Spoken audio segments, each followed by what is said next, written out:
It's great to have you all with us. We have a number of folks on the line. I want to remind you all that this meeting is being recorded.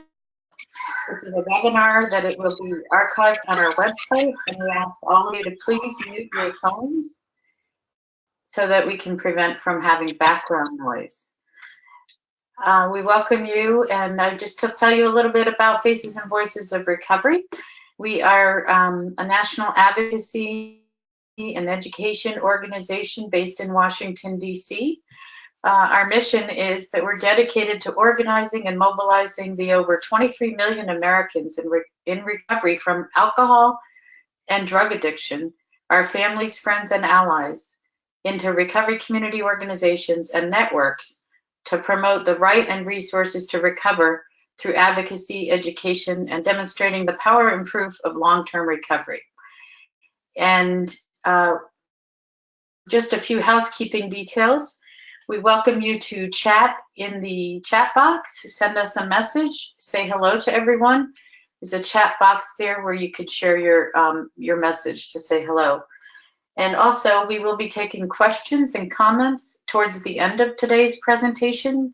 So if you hear something that you want more information about, please feel free to type that in the chat box and we will respond. So today we're going to be talking about recovery community organizations, as part of our mission is to help to build the capacity of recovery community organizations to thrive and participate in local, state, and national policy arenas and deliver peer recovery support services. We mobilize the local recovery community through a national network of recovery community organizations. So in addition to RCOs, our mission really is to address public policy and reduce discrimination that keeps people from seeking recovery or moving on to better lives to achieve it. And we do this by supporting recovery-oriented policies and programs. So we're gonna ourselves as presenters. My name is Patty McCarthy Metcalf, and I'm the Executive Director of Faces and Voices of Recovery. And I'm also a woman in long-term recovery, which means for me, I have not used alcohol or drugs in over 28 years.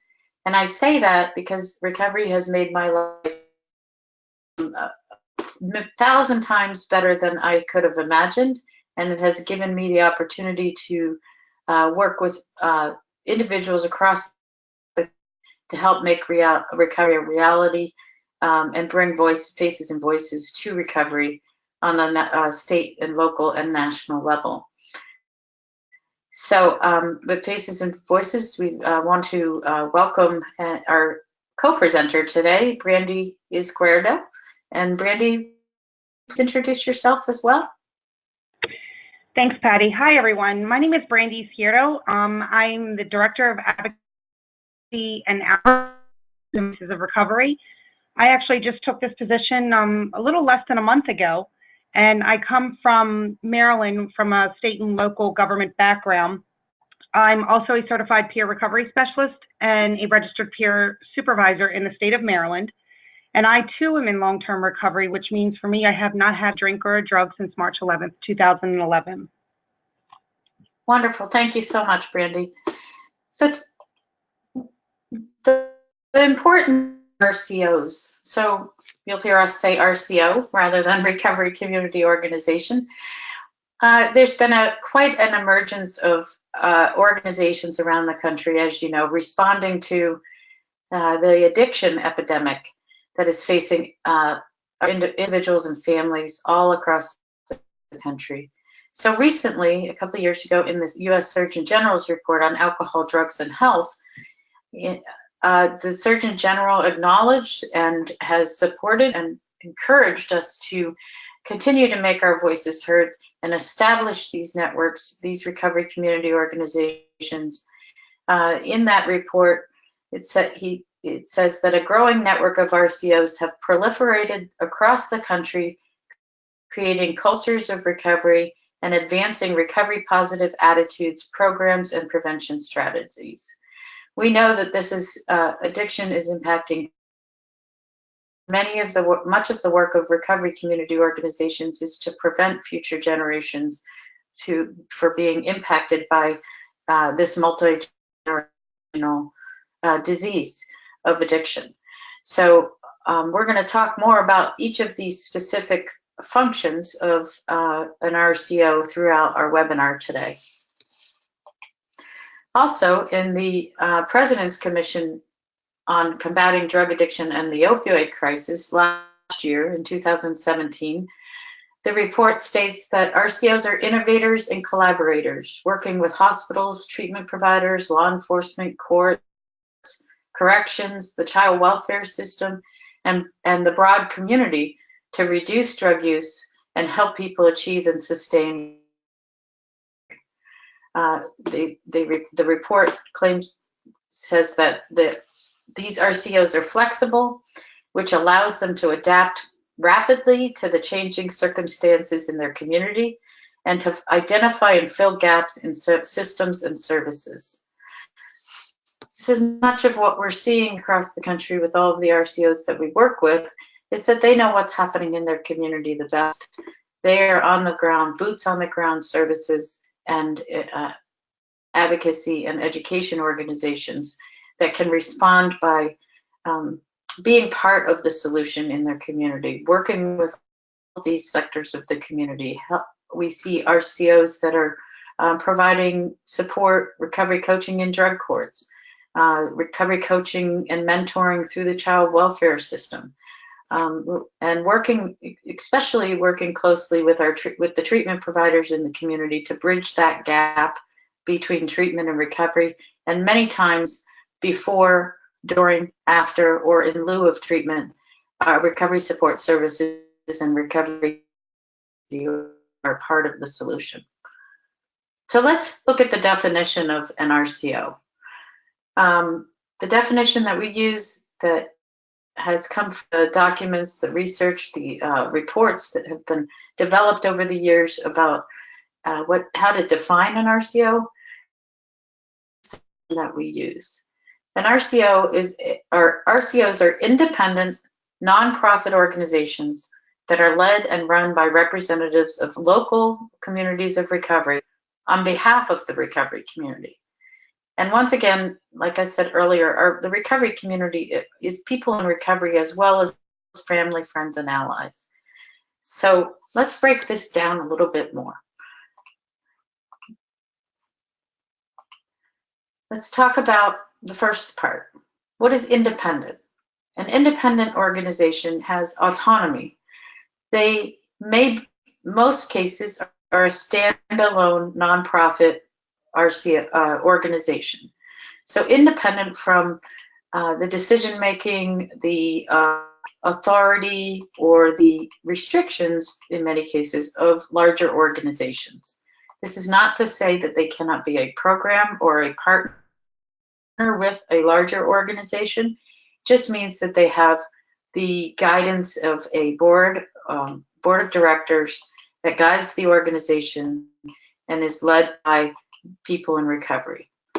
They are nonprofit organizations, so they have achieved status through federal or state tax code to say that they are a 501c3 and have been recognized as a nonprofit organization.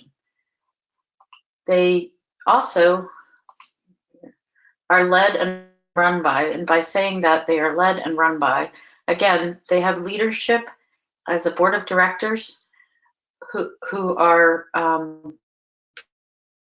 from the local recovery community, and run by meaning that the decision making around programs, funding, what type of services they're going to provide, what type of advocacy activities they're going to provide is run by people in recovery, the recovery community.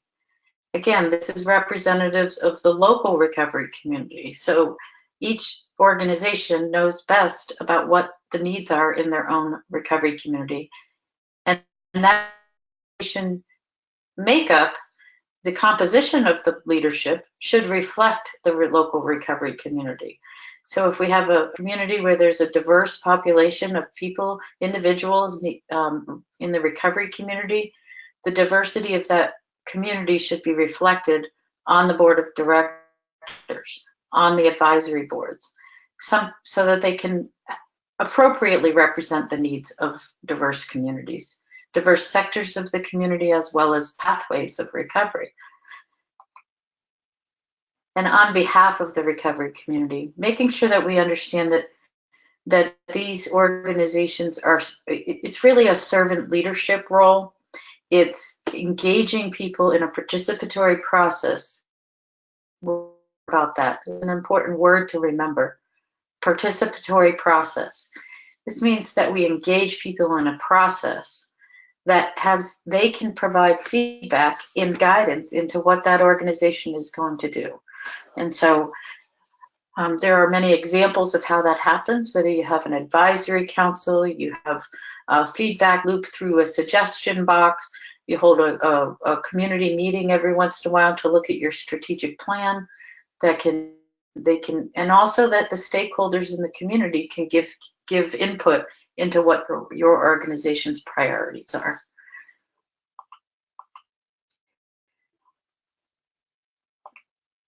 So the mission of an RCO is to mobilize resources within and outside of the recovery community to increase the prevalence and quality of long-term recovery from alcohol and other drug addiction. When we talk about a mission, that's really the goal of recovery community organizations around the country, as well as Faces and Voices of Recovery. It's similar to our mission. We're looking at resources within the recovery community, such as our internal strengths, the strengths of people that people bring to this movement, the skills, the histories, the expertise, the personal lived experience, what they bring, sources in terms of innovative entrepreneurial programs that are developing within the community. They bring those resources to an RCO to partner, to share, and to strengthen that recovery community. And in terms of outside of the recovery community, there are certainly sectors of the community that want to be part of the work, and can contribute. So whether it be job training programs, or child welfare agencies, or faith community programs, they're all resources that can be engaged and partnered with and strengthen the work of an RCO.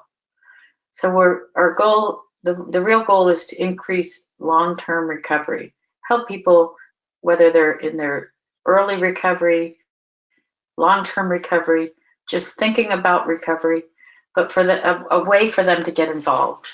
And this is the mission of an RCO, to support that involvement of many people at all stages of recovery.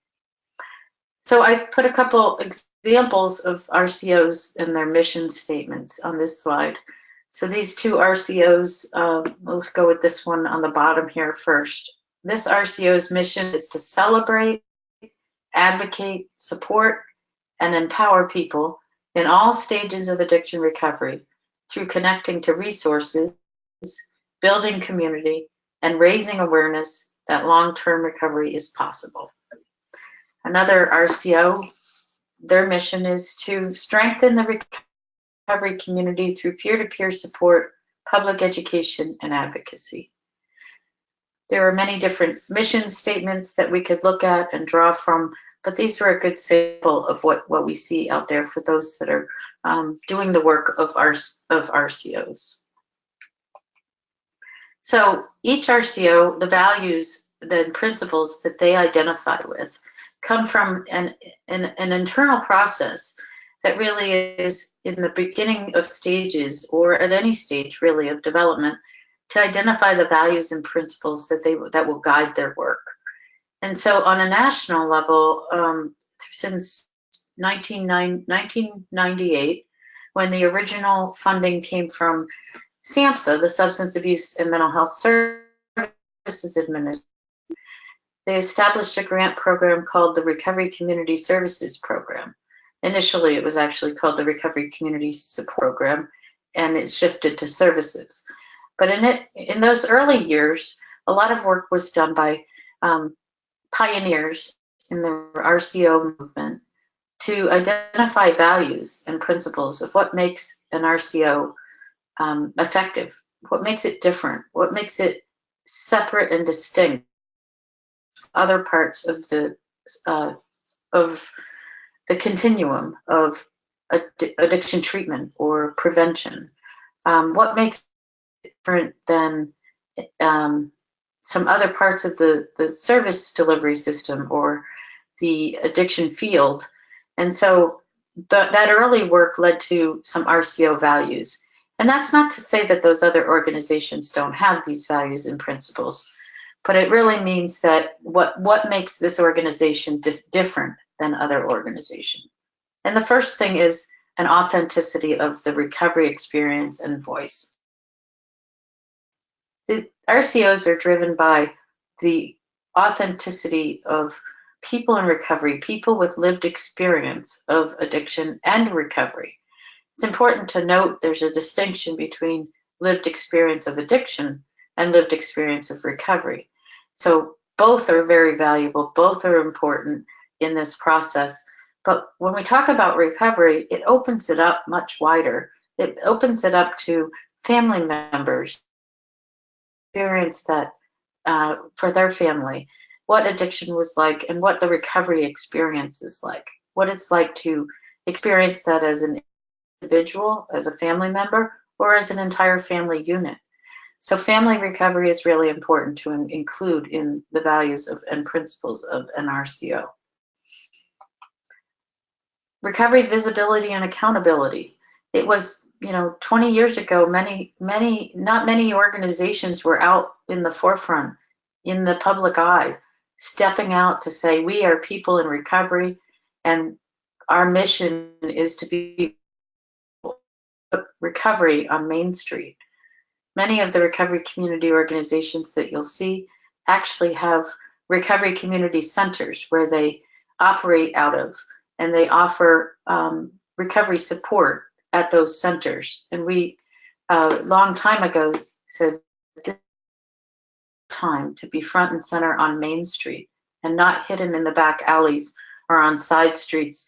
This is a place where we want to celebrate and honor the people in recovery. So we've seen a great emergence of recovery visibility, people coming out to tell their stories in a public way through the activities that they are involved with RCOs. Leadership development.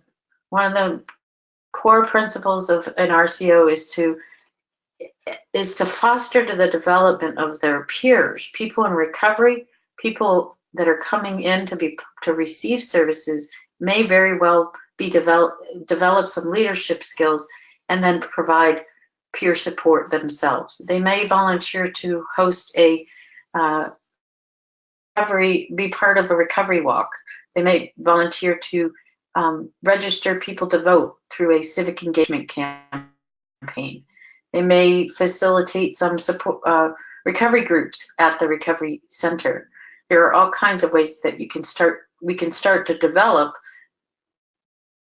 real leadership skills in people. So that's one of the values and principles of an RCO. Cultural diversity and inclusion. Absolutely, we want to involve. Would like to look at not only economic differences, demographics such as race, ethnicity, and people with disabilities. We have lots of individuals from all sectors of the recovery community, and as well as pathways of recovery.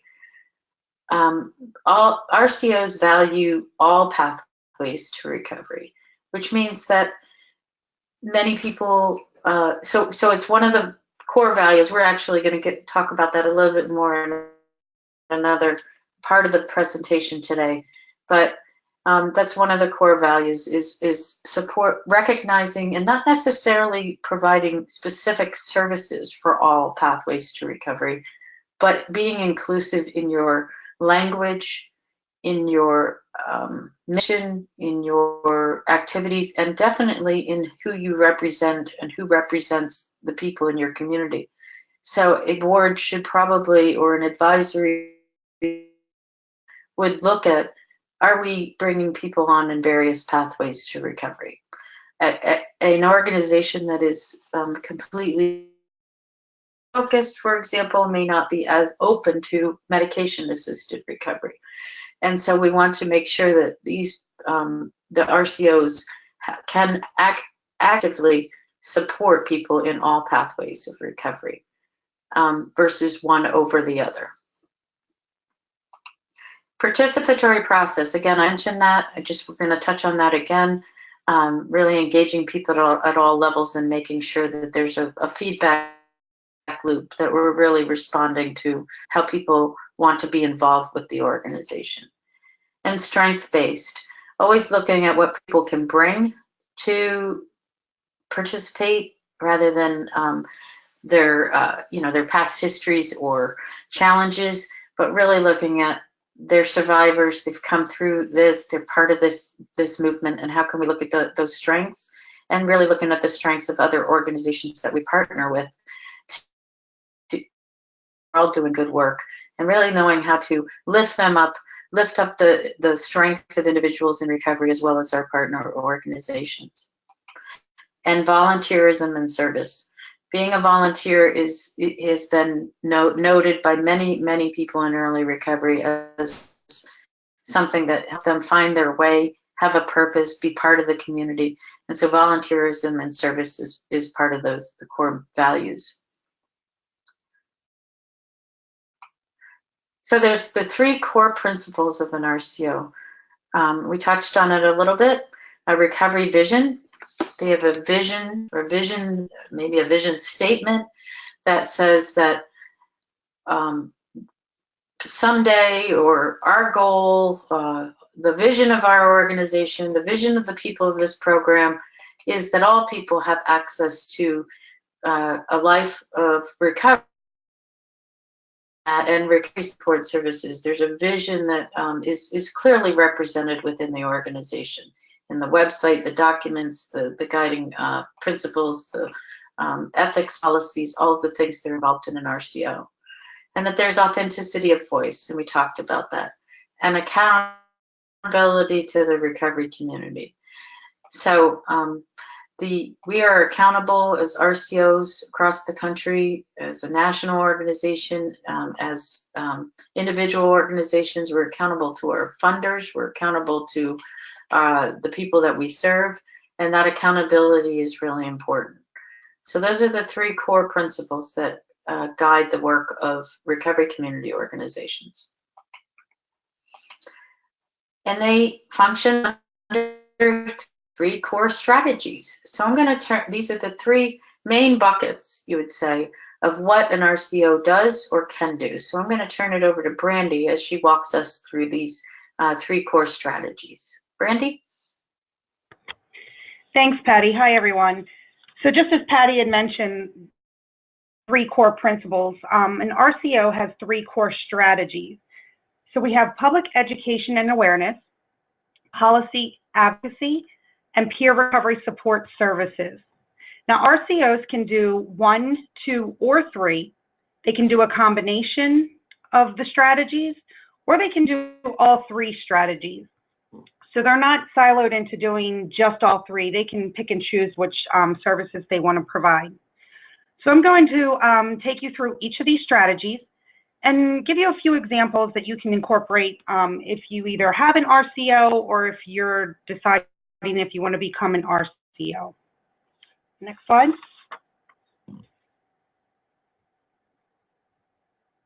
Thanks. So we have public education and awareness. When we look at educating the public and policymakers and service providers, it's really about the prevalence and the multiple pathways of addiction recovery. So we're trying to educate the community about those multiple pathways of recovery. And ways in which we do this are putting the face and voice on recovery to educate the public, policymakers, and service providers, as well as the media about the reality of recovery. Of course, everyone typically knows about one well-known national awareness effort, and that's the annual September National Recovery Month observances. We know that groups across the nation and now worldwide organizations, they do walks and rallies and have other events that focus attention on the reality of that recovery. So the question really comes in the form of, how do we educate? Well, there are specific ways. We have the websites. It's about posting the most information in your local community and really doing that on a consistent basis and disseminating that information. So some examples are perhaps creating a listserv or a group that you can easily access, and include your website in your email signature for one-click easy access as you continue to build your network. Speaker bureaus, they're very effective. So we have state and local governments who are always looking for speakers to present information, and they often go to the same people to acquire those speakers. So we have to make sure that we're on that list. In the states and in the local governments, there are training centers. So make sure that you build partnerships with the training centers who often do the planning, and they can refer you. We also have educational forums. You want to try not to just stay in the realm of behavioral health. It's really about moving outside of the box, being innovative and creative.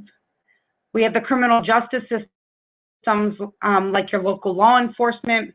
We have first responders, universities and community colleges, and local business bureaus that are all become opportunities to educate the public. So get involved in that area. And then of course we have the town hall meetings. It's really important to be meetings. This is an opportunity to effectively make change. I know we've all heard about NIMBY, not in my backyard. Quite often, town halls, NIMBY arises, and your presence can shift that paradigm in that conversation. And of course, the recovery rallies and walks. Recovery rallies and walks are a great opportunity to educate people. One thing that you may want to do is connect with other local communities and attend their events as well. It's really important for us to cross those local jurisdictions and raise awareness, not only in our local communities, but beyond. And for this, Patty, do you have anything else to add? Well, I appreciate everything that Brandy has added, said about these activities. These are just a sample, so examples. I think we, the training, many of the RCOs around the country had used some of the tools that Faces and Voices developed early on around the messaging training, how to tell your story, how to use your story in an effective way, especially when speaking on, a speakers bureau or a town hall or going to your state house. The recovery messaging training is called Our Stories Have Power, and it's been used widely. We've trained tens of thousands of individuals across the country. So I'd encourage you to look at that. That could be a core, regular offering of an RCO, is to how to train other people and give them tools to speak about recovery. And the other is the science of addiction and recovery training that we've developed, which was developed with a partnership with NIDA, the National Institute on Drug Abuse. And we developed that for the layperson. So it's really a training on the science of addiction and recovery. So it doesn't just focus on addiction, it really talks about how do we look at brain scans and the research and everything that says, your brain can recover and you can heal and people do get well. And here's why we need to be able to talk about this to our, the churches and the law enforcement and our government officials or just the neighbors in your community. So these are a couple tools that you can use for public education and awareness. Great, thank you, Patty, I appreciate that. We're going to go to the next slide and the next strategy. So the next strategy is around policy advocacy. Advocating for meaningful representation and a voice for people in long-term addiction and recovery and family members on issues that affect their lives is extremely important when it comes to building strategic planning and recovery community organizations. You also want to make sure that you're assessing the needs related to the adequacy and quality of local treatment recovery support services and other health and social service issues. It's also about developing human and fiscal resources. You can do this by expanding philanthropic, sorry about that, and public support for addiction treatment, recovery support services, and recovery advocacy, and cultivating volunteerism within local communities of recovery. And as Patty mentioned with the science of addiction, it's really about also supporting research that illuminates effective strategies, processes of long-term recovery, and establishing an evidence base for peer support and community supports. So we question, how do we advocate within the world of policy? Well, it's extremely important to have a voice at the table during times of policy development, during state and local strategic planning development, and within the implementation phases of programs. So there are a few things you can do to become a part of this process. Perhaps joining in, participating in planning committees outside of your organization. And if you have local behavioral health authorities or state authorities, maybe becoming a member of an organization's board of directors. It's also important to get to know your state representatives and local delegates. Set up some time to meet with them to talk about recovery. We do have recovery toolkits to guide you through this process.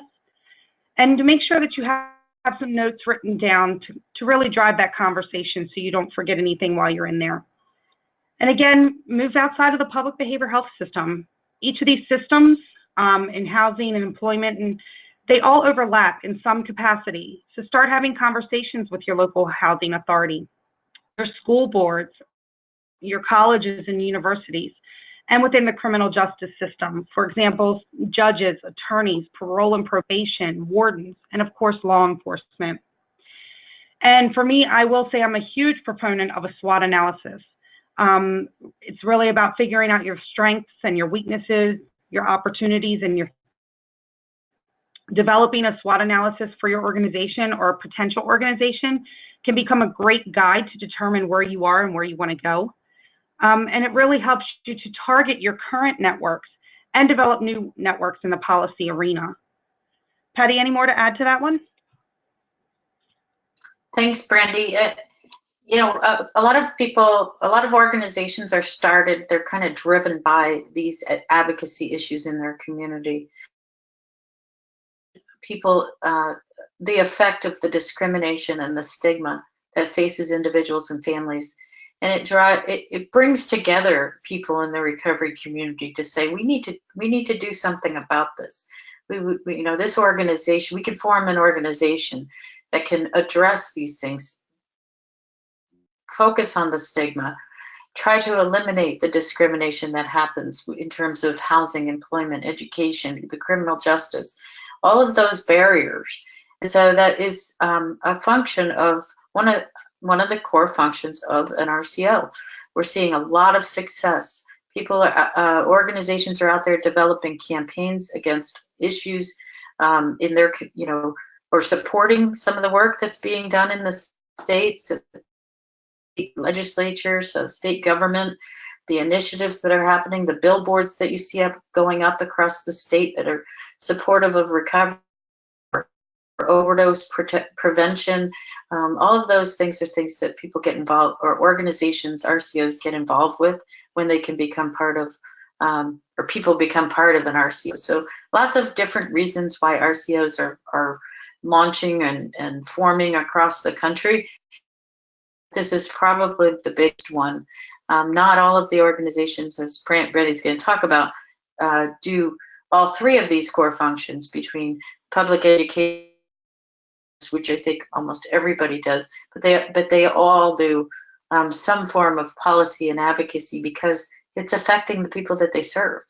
And so they take those stories and they make a difference in their own state and in their own community. Thanks, Brandy. Great, thanks, Patty. And we're going to move on to our final core strategy, which is peer recovery support services.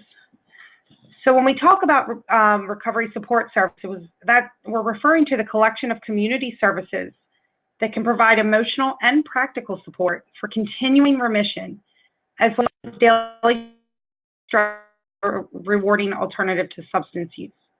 rewarding alternatives to substance use. So recovery community organizations are innovating and delivering a variety of peer recovery support services and places to deliver those services. They're building lasting physical presence in communities, and recovery coaching, telephone recovery support services, all recovery meetings, and other services are being organized and delivered by trained volunteers and or paid staff. We're seeing a growing network of recovery community centers, and these growing network are the home to these services, as well as a place for community-wide sober social activities, workshops, meetings, and resource connections. So it's really about making sure that you have a presence in the community and within your state and local government, which will afford you that opportunity to build those partnerships. Providing a detailed description of which services you can offer can really sway a state and local government to include you in community partnerships for grants and funding. They often have to include community organizations, and your consistent presence will put you in the forefront. So we also talk about developing human and fiscal resources, and that's really about opportunities like expanding philanthropic and public support for addiction treatment, recovery support services, and recovery advocacy, and cultivating volunteerism within local communities of recovery. There's some ways to do this. For example, requesting in-kind donations, which allows community volunteers to assist their time. Some of these areas may be grant writing, fiscal accounting, or pro bono legal work. There are also companies that can provide matches to their employees. For example, if an employee donates to your organization, that company will match that donation. And that again gives you a nice opportunity to start building connections and community supports. And if you're hosting an event, one thing that you can do is ask for donations from companies. Quite often companies are willing to provide items for events, such as maybe dining gift certificates, artwork, hotel accommodation giveaways. And it really gives you a platform to talk about recovery support services and what you do in your community. Building these types of relationships opens up a new funding stream opportunities and an avenue for education. And one thing we always want to remember and reiterate is that there are multiple pathways to recovery, and recovery support services are non-clinical. Get out there and get out and speak to our communities, the more we can spread that message. Patty, do you have any more to add to that one?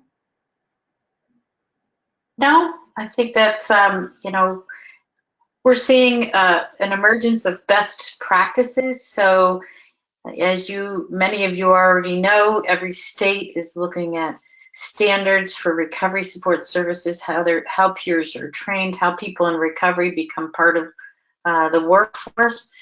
So peer recovery support services under this bucket is really geared to workforce development. How are we building the kind of that army of people in recovery, people with lived experience, to be part of delivering services and being part of the solution. So this is just a sample of the types of activities that are being done. We're seeing a huge emergence and a need for emergency or recovery coaching in emergency departments. We're seeing a lack of access to services in rural communities that have really expanded options for people by offering telephone recovery support services and making that connection with people as they leave treatment facilities or leave incarceration, connecting to people through telephone recovery support. And I just wanted to mention, I'm not going to go over all of these, but I just wanted, all recovery have just a definition of that. What happened a number of years ago through longstanding recovery community organizations around the country is that they identified a need for a recovery meeting with a format that includes anybody on their path in whatever pathway of recovery that they use or they're engaged in. And so that's what we call an all recovery meeting. It's not 12-step, it's not faith-based, it's not any other format except for Well, we do actually have a format template on our website we can share with you if you reach out to us and let us know. But these types of meetings have been able to respond to folks that might not be feeling like they fit in or can participate in some of the more traditional 12-step and mutual support groups. So that's all I had to add to that. Anything else, Brandy, before I move on? No, that's it. Thank you. All right. Thanks, Brandy. So I'm going to talk a little bit about scope and representation. So the scope of what we're seeing across the country is that RCOs are either locally focused, statewide focused, or national focused. And local RCOs have emerged hundreds of RCOs across the country. So they're either based in a certain part of the state and they cover that region only, or they cover the entire state. And what I've seen is, so local RCOs such as the city of Detroit or Chicago or Syracuse, New York, or Boston, Massachusetts. I mean, those are big cities, but there's plenty of them that are in small to mid-sized urban environments. There are not a lot that have emerged from urban or rural communities, obviously because of the challenges they're faced with having enough people and having enough funding. However, some more rural states are doing a really great job of learning how to develop RCOs in a way that provides outreach to those communities that are more rural. And so they may be based in one town, one city, but have outreach to other communities. And I call that, in many cases, not that specifically, but if there is a possibility of creating a recovery community organization without walls. So I call it an RCO without walls, which basically means you have the desire, the need, the people to start an organization, but not necessarily to open a recovery community center, and that you can do outreach to other parts of your community, other neighboring counties. You can go out to host community forums, send peer recovery coaches out to communities, hold regular, routine, scheduled meetings, support group meetings in other communities. So you can really get out there and expand it so that to what happens within one recovery community center. And so that's another option is, so they really fall under these three buckets, but it's really important too not to just be boxed in. They're really the RCOs are driven by what community. So if we can get out to other parts of the state, other parts of the community, that's really important. So a statewide organization is actually most likely doing more advocacy and education and public awareness than they are doing recovery support services. And that's just by nature. A statewide organization is really to convene the voice of other organizations and other individuals. So in many cases, in a number of states, we see RCOs popping up in high density areas or communities, but they're connected through just members of or part of or drive the agenda of or participate with a statewide RCO. So a statewide RCO, say in Massachusetts, will be primarily focusing on policy issues and public awareness. They hold a recovery day every year at the State House. They do awareness, and they focus on a lot of the state councils and committees and planning and their relationship with their single state authority, the SSA, the department at their state government that oversees addiction and substance use, so prevention, treatment, and recovery. So they have that relationship. Not that all the others don't have that relationship as well, but the statewide RCO is able to mobilize a much larger number of people to take action when action is needed, when there are action alerts or lobbying days or just public awareness days or recovery rallies. They can work together in coordination and actually and lift up the good work of what's being done in those other organizations around the state. So that's what happens in a statewide model. It's appropriate for any state, but especially in states where you're seeing RCOs in local communities that may need support around training, so training their peers. You might be a statewide entity that takes on that function. Rather than employing peer recovery coaches, they might train recovery coaches, or they might provide, say, organizational development and capacity building to the other RCOs in the state. They may be able to find foundation grants that could benefit the other RCOs in their states as well. They may apply for federal grants together, but they're connected in as one voice through a statewide entity. And those RCOs, again, like I said, most of them are only focused on the two buckets. The first two, the public awareness, and then the advocacy. But more of the local RCOs are doing recovery support services as well as those other buckets, the first two. It's just much more realistic for the local ones that are in a city or county, one small town, to be able to deliver the recovery support services in that community. So it's really nice to see some models emerging in, say, Vermont, South Carolina, Massachusetts, Idaho, Texas. There's all kinds of examples of where there's kind of a connecting tissue through a statewide group that can advocate for and help and support those other RCOs. National organizations such as Faces and Voices of Recovery, we are an RCO, we're independent, nonprofit, we're led by people in recovery. We focus on all three of those things. We don't deliver recovery support services, but we spend a whole lot of time delivering training, technical assistance, and advocacy for recovery support services.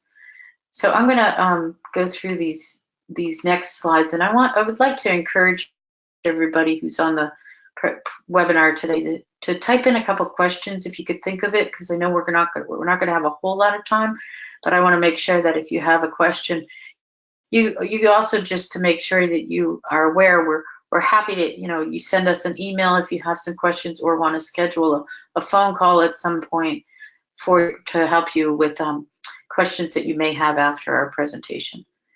So, laying the groundwork. We've talked about recovery culture. We've talked about how to, come together and develop a shared mission with people in recovery in your community, other stakeholders, and a vision, and then making sure that you have authenticity of voice and representation long after you've established.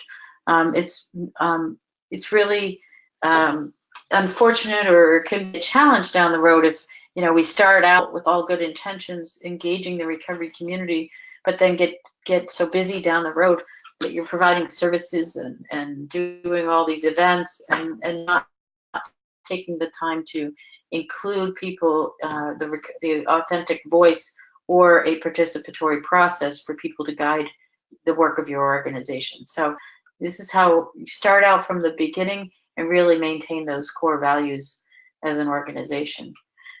And you're going to work on the advocacy and policy issues, have a committee that develops an advocacy agenda. What are your priorities for the next year?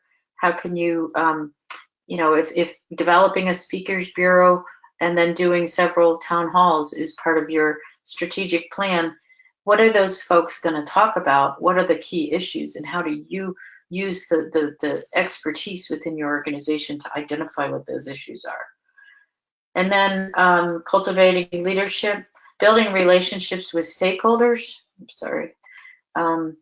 We need to partner. We cannot do this alone.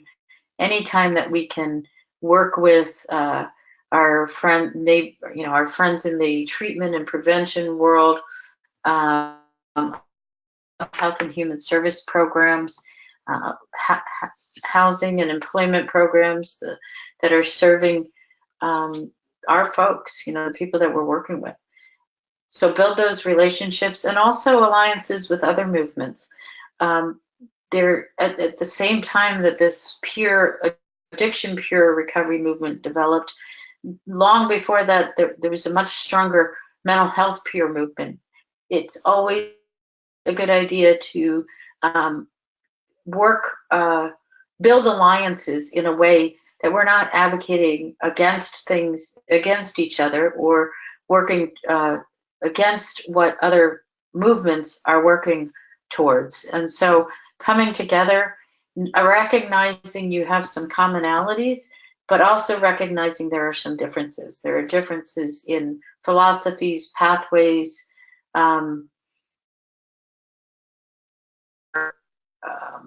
lots of other alliances that help to strengthen your RCOs.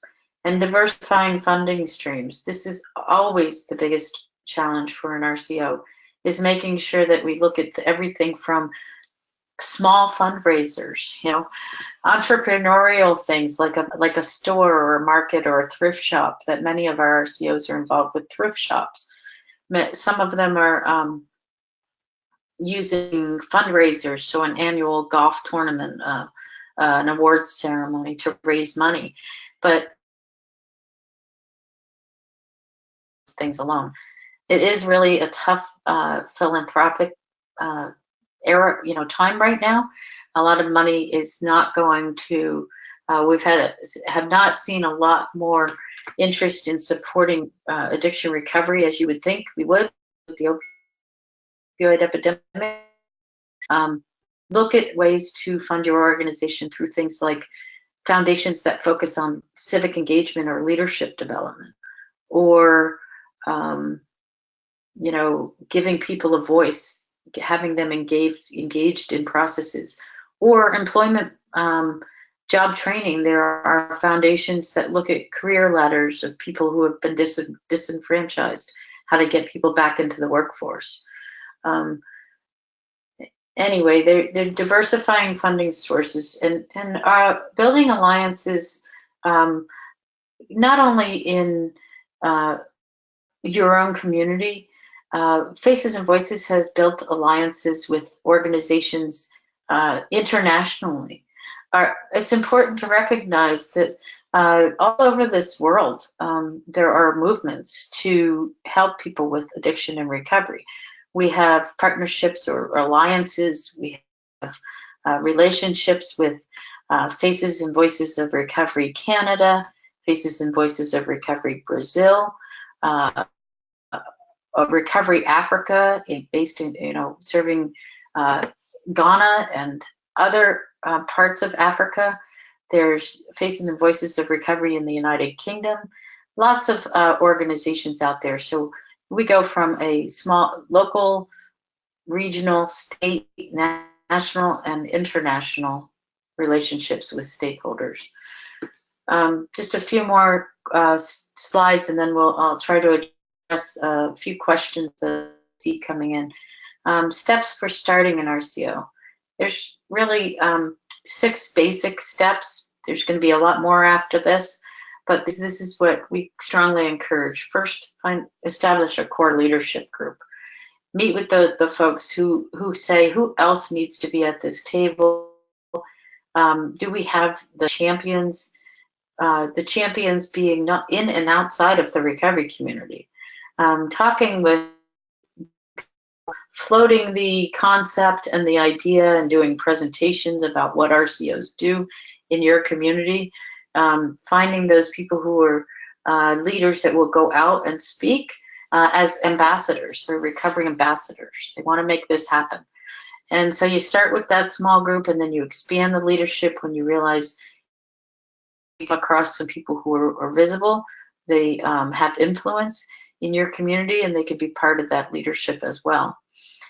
We talk about, I think I forgot to mention this, and I know it's important, but the definition that we use for an RCO, because it's primarily led by people in recovery and family members, the people in recovery piece is should be 50 or more of your leadership and governance led by people in recovery is, although the board or the leadership should include family members as well, more than 51% of the board should be people with experience with addiction and recovery, in their own personal addiction and recovery.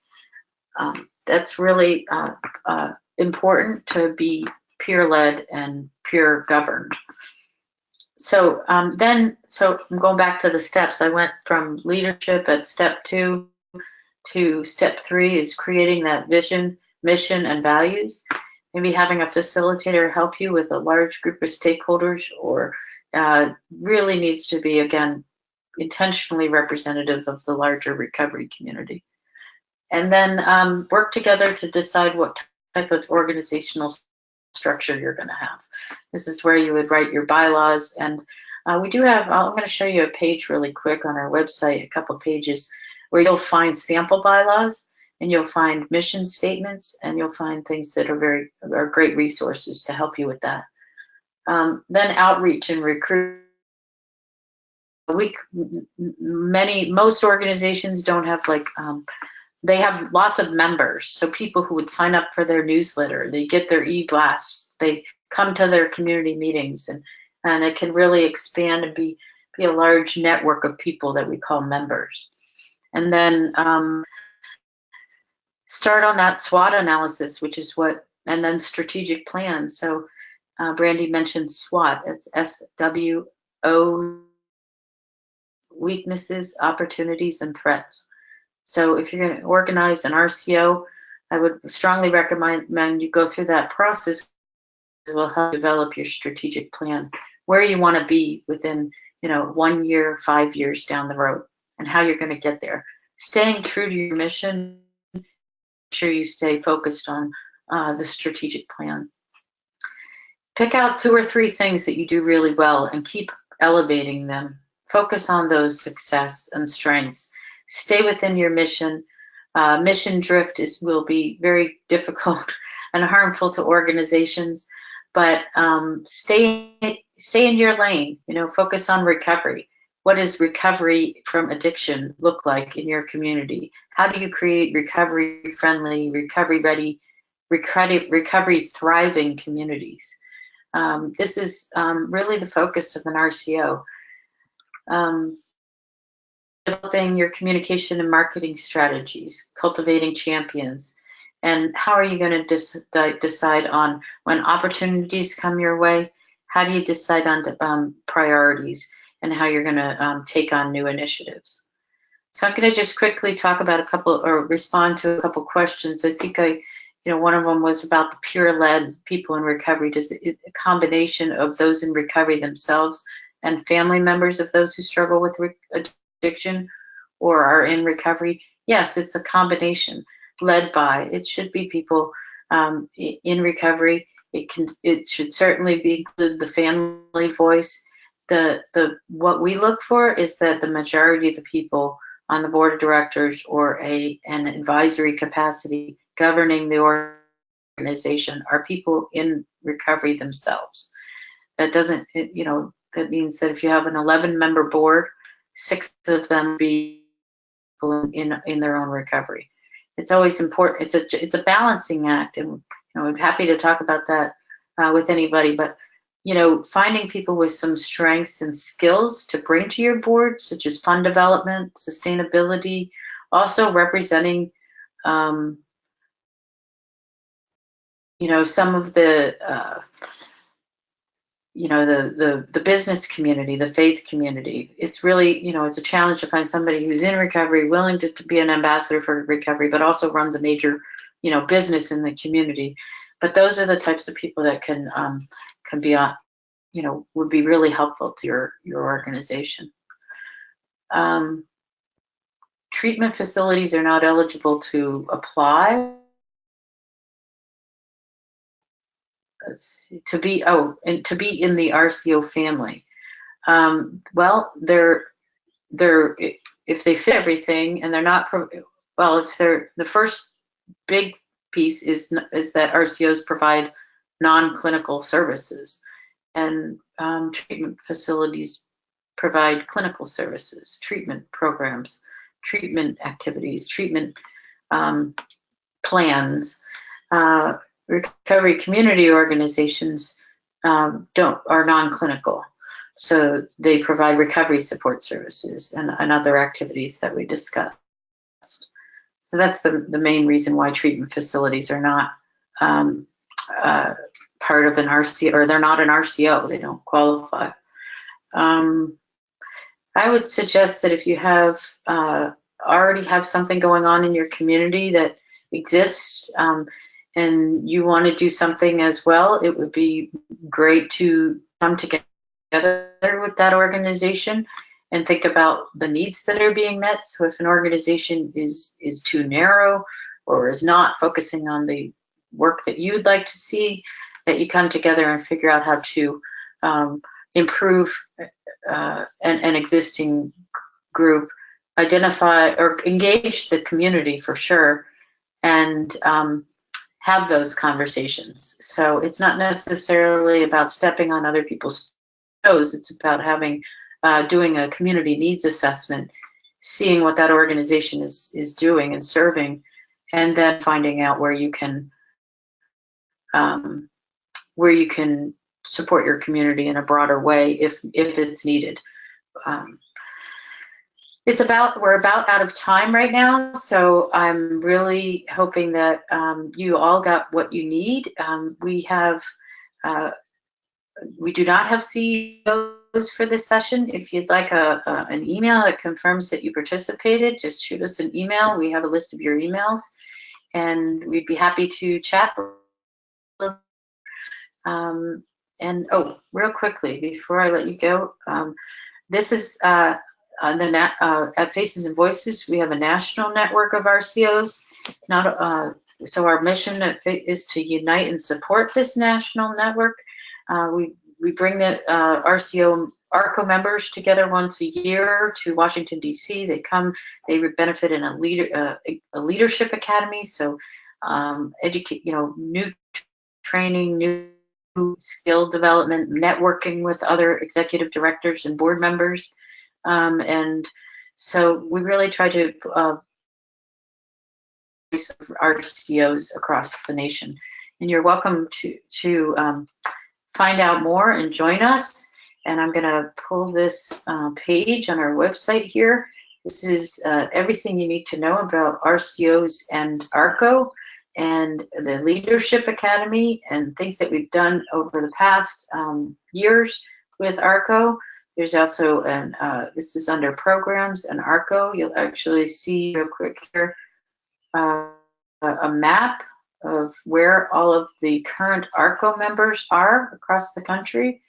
And you can scroll down here, and if you join ARCO, your name and your organization will be right there on that map, and your contact information you'd see here. You scroll down, you could see where everybody is, and then you'd be listed here on this website, and you would just go right there and people will click and find out about your organization.